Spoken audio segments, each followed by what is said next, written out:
Okay, so Stormwolf video part 2. Yeah, I figured it out. It's a Stormwolf. Anyway, I want to go ahead and record how I'm going to be doing these little markings here on the side.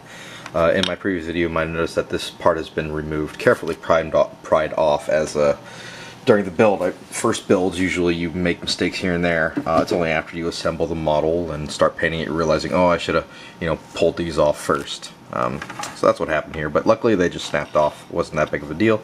I don't use that much glue for that reason.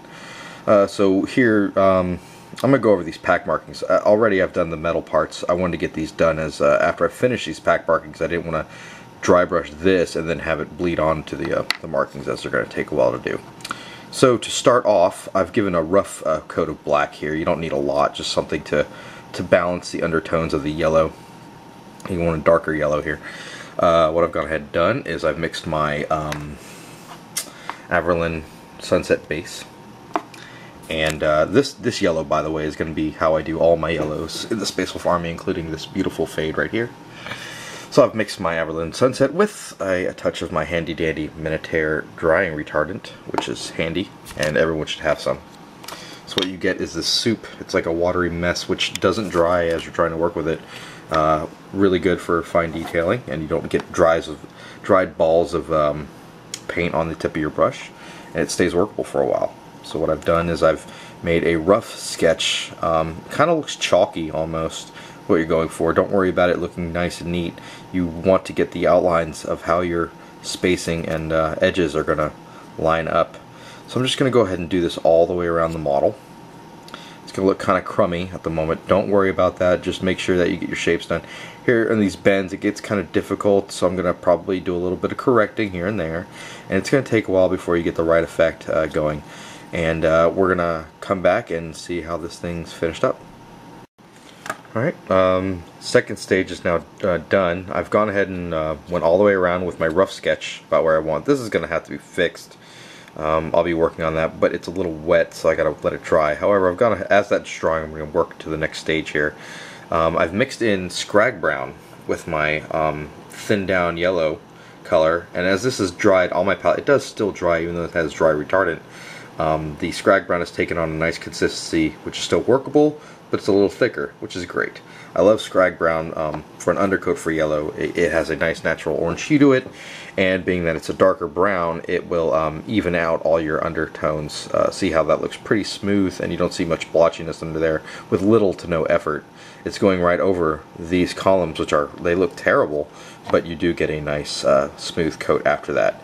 So one trick to doing triangles like this is creating a teepee, right, 2 X's at the top, which you cut off going over again when you start working on your blacks. So it gives you room for error. And I'm going to finish up this and we'll get back. Alright, so I've finished the final base coating step for the Scrag Brown. And everything turned out pretty much okay, except this error here. I can fix it. I'm pretty sure I can make it doable. The problem is, mathematically, I don't have a formula to figure out the angles of the triangles versus the square inches of the area wrapping around evenly. So it's okay though, because the placement of it, you can't see it. It actually ends up in this back corner underneath where totally not visible. So that's okay, but generally that's how this is going to look. So here we go.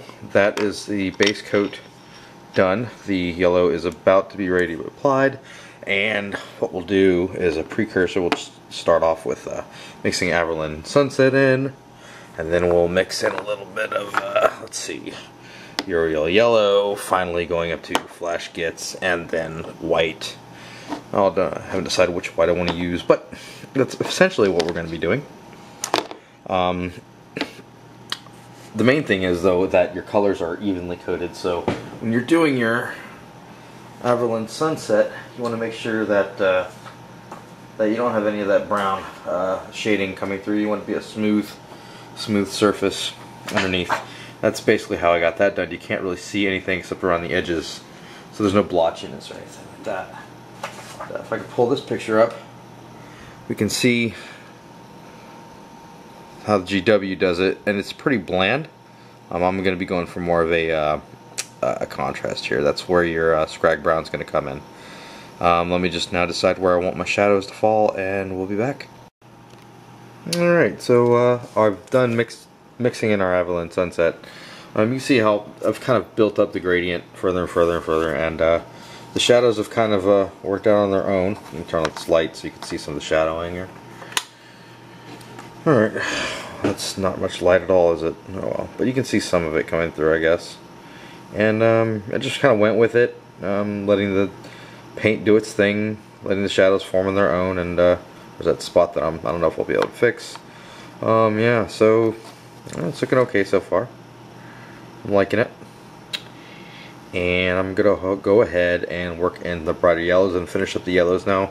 The blacks don't look like, the triangles don't look as sharp as they could, but they're not supposed to. Right now we're concentrating on the yellows because you don't want to do the blacks and then try to do the yellow points. That wouldn't work. So we're going to finish up the yellows, and then we're going to sharpen all the blacks up, and everything will look nice. So be back.